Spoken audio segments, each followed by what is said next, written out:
เพื่อนศพ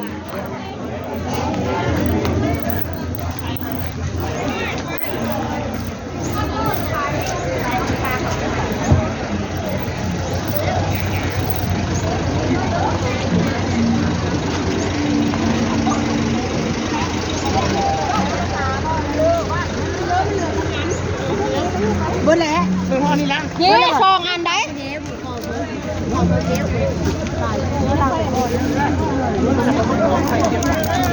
นี่เก็บไปนะ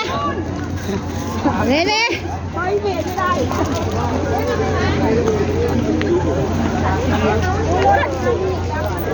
ไปนอนบ้านดูว้าวเอาละว่างกันบอกบ้านเอาได้ไม่ประตูกันบ้านเนี่ยคุณพ่อคุกอยู่ไหนเราเที่ยวบ้านลงหลังเที่ยวบ้านขึ้นหลังเด้อชิโร่เฮ้ยไปทำงานเอ็มซีนะวะ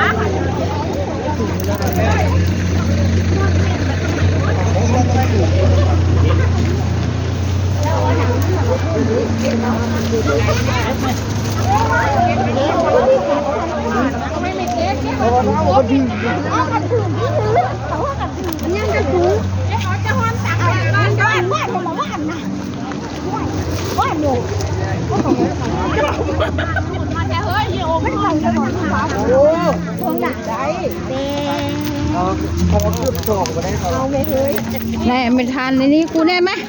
นี่นี่มันเทปนะผมเลยยายไม่เอาตังค์ยายเอาแต่คน